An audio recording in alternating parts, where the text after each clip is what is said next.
Hi everybody, welcome to a new edition of Let's Talk About Education with Antonio Corrales. As you may know, higher education signifies the Hall of Fame of educators around the world. Getting to a university or getting at a community college as a professor or as an administrator signify the ultimate goal of many educators. But what does it mean to be the head of a college of education at a university level? What does it mean to model the profession of many people around the world? Well, we have today we have the honor to have with us Dr. Mark Shermis, who is the Dean of the College of Education at the University of Houston, Clear Lake. Thank you so much for being with us today, Dr. Shermis. It's a pleasure to be here. Absolutely, absolutely. Why don't we start by letting you introduce yourself to the audience, kind of letting them know how do you get to where you are right now in your career? Well, I think the thing first and foremost is to let everybody know that even as a dean, you start off as a faculty member, and I think I've stayed true to my faculty member roots ever since I began as a research associate professor at the University of Pittsburgh way back when. But I've worked my way through the educational ranks as an associate professor and a full professor, and I've continued to maintain a pretty healthy research agenda, continue to publish, very active in my professional organizations, and I started out in my first real job at the University of Texas at Austin. Then I went to Indiana University, spent some time in Florida, then Ohio, and then back in Texas after a 25-year break. So it's great to be back here. It's especially terrific to be at the University of Houston Clear Lake. It's a wonderful opportunity for me to work with faculty and do some great work. That is awesome. Now, a lot of people who are watching us right now, they may be in higher ed as professors, or they may even be in pre-K through 12, or they may be in a private industry. They may be curious about what does it mean to be an administrator at a university level. So what does it mean to be a dean of a college of education? How's your day-by-day look like for the folks out there? Well, one of the nice things about being a dean is that every day is quite different. I mean, we have some regular meetings, but every day I get to do something different, whether it's speaking with a new faculty member. It's the first week of classes here this week. Speaking with new faculty members, talking to people about promotion and tenure, reviewing with committees about faculty governance, or speaking with the president about her vision of the institution and how I can help implement that through the College of Education. So every day is a little bit different, and there's really no one set pattern. That's why it's so very enjoyable. What are the things that within your job you enjoy the most? What are within all the tasks that you have to do? What are the things that you really enjoy doing? Well, I think the key on being an administrator is really a strong desire to want to give back. Okay. You get socialized in higher education. It's about me, and actually, if you don't think in a self-centered way, it's very difficult to succeed in higher education, because you're constantly trying to tell people the kinds of accomplishments that you've made and what you're planning to do in the future, and all of that is tremendous. But when you become an administrator, it's about giving back. It's about helping other people achieve their goals, their dreams. And it really becomes less about you. You kind of stand in the background and try to help out as best you can. So, for example, we have a group of faculty who are very interested in STEM education. You're one of them. And we're trying to put together a You Teach program. We have things going on with our development office to raise some private funds. We have faculty who are working on federal grants, but helping to coordinate those activities, making sure that everything is in place, is something that an administrator gets to do. We have another group of faculty who are looking to establish an early childhood center here on campus. Very exciting. It may end up being a lab school and maybe a demonstration center. And we're working with multiple donors there to see what can be done to make sure that everybody achieves their goals, achieves their dreams. So being a dean is kind of like being a matchmaker. Exactly. I get to work with donors who have passions that our faculty can work on, and then trying to bring those two groups together, make sure that they're communicating on the same level and on the same plane, is one of the things that an administrator gets to do. Kind of being a facilitator A of facilitator, a different coach, initiatives. a facilitator. That's awesome. Now, what are the things that are more challenging? Like people might looking at it and say, these are the things that, as a dean, not that you struggle the most, but are not the most fun things to do. Well, I think that, there are kind of two dimensions, I would say. The first goes along the lines of a quote from, I think it was Henry Kissinger, Okay. but other people have used it in other contexts, and it's that academic politics are so vicious because the stakes are so small. So the politics of higher education can be a little bit depressing, especially when groups of faculty are trying to protect their own turf and territory, and trying to help facilitate change in the wake of that can be a little bit daunting.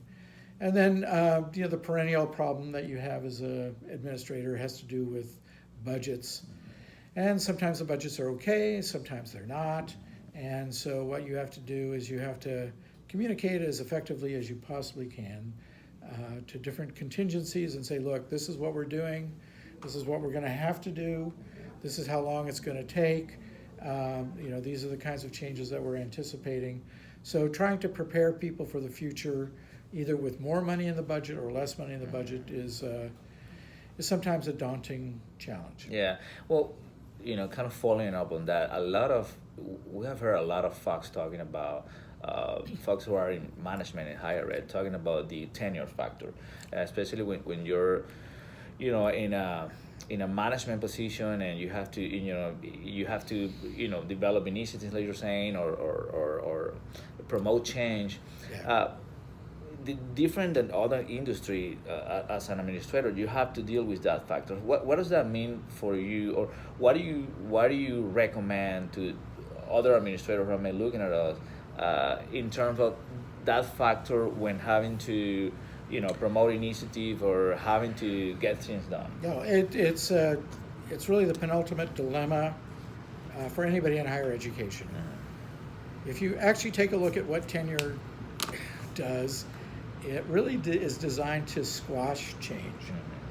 Now, some people say, well, there's such things as fads, and what we really don't want in higher education is to become a victim of a fad. And let me interrupt you there. So for folks who have no idea about higher education, can we define tenure for them? What does that mean, tenure? Tenure is, so there's academic freedom and there's tenure. Academic freedom basically says that you have the capacity to study and talk about things no matter what well, I won't say exclusively no matter what the social consequences are, but you're able to test sort of the limits of social consequences with academic freedom. This is really designed to make sure that all ideas can be on the table, and they may be repugnant at the time, and really the only ideas that get abridged in this context are ideas that would limit the freedom of others to do similar kinds of things. Tenure is basically a promise of continued employment. So when in higher education we have 3 ranks of professors. There's assistant professor, associate, and full. Typically a person is hired as an assistant professor without tenure, and then they work for 6 to 7 years to demonstrate to their colleagues that they're worth investing in and for the future, and so they typically get promoted and tenured by their 7th year. And so one of the knocks against tenure is that people can either change their interests or change their work ethic. Typically what we found is that once you've achieved tenure, you've been socialized to work at a particular rate, that to do anything else is really unlikely. Exactly. Occasionally you get somebody who has a personal crisis or really just gets burnt out, and you have to try to remotivate those individuals, but most other people continue to be very productive after they've been taken. So as a manager, Because we have seen a tendency in other universities to start eliminating tenure, especially private universities. As a manager of people, how do you deal with that factor in terms of trying to get things done, even though you have that tenure factor there? Well, I think, as I was talking about earlier, I think what tenure tends to do is it tends to limit the willingness to invest in new ideas and new things, because you want to play it safe. You want to get tenure, and the way you get tenure is by, at least in higher education today, is by studying in a relatively focused area, developing an expertise, if you will, and a national reputation. And along the lines, you have to do a lot of publications. So the tendency is to try to do safe things that will have a high probability of payoff, whereas innovative things sometimes don't have a high probability of payoff, and so people are reluctant to invest in those things. So as a manager, what you're trying to do is you're trying to stretch the envelope, if you will, by getting people to do or consider new things, not that are necessarily trendy, but actually have had a long-term review. So 20 years ago, we were talking about distance education, and my colleagues universally were saying, this is a trend, it will never catch on, so let's not pay too much attention to it. And the very smart people really said, this is really much more than a trend. It really is a lifestyle and life-changing kind of enterprise, and it may reshape the way higher education is delivered. And in fact, that's what's happened. And so it's no longer a trend. It was no longer a trend 10 years ago. It was a real thing. And some people have been unwilling to kind of invest in that. And as a consequence, they're the ones who are trying to catch up. So if you have to define a formula, which is hard, I know it's difficult, but if you try to define a formula for new folks getting into similar positions as yours, what would you recommend them when having to promote new initiatives, especially if you have a lot of mobility, right? Like you have moved from one university to another, you're new, and you get into faculty, and you're hired to promote change, but you have to deal with that factor as a tenure. What would you recommend those folks looking at us right now? Well, what I would say is begin the conversation. A lot of times people get kind of hung out on a ledge because they simply haven't had a conversation with their colleagues and said, this is what I'd really like to do. And I'm going to do this as step 1, and this is step 2, and by step 3, I'm going to be out here on a ledge. And I'll need your support when I get out there because, nobody else is doing this. And it may be hard to find people to critique my work or, because nobody else is doing it. Or it may be hard to judge my products because they're coming in different forms than the traditional journal publication. Okay. So having that conversation up front, and what you might find is that they're not interested. They're just not interested. And I would rather find that out first and make sure that we're on the same page in that regard. So kind of doing like a qualitative study, person to person, or key stakeholders that you made, in the faculty. The conversation actually might come during the interview process. Okay.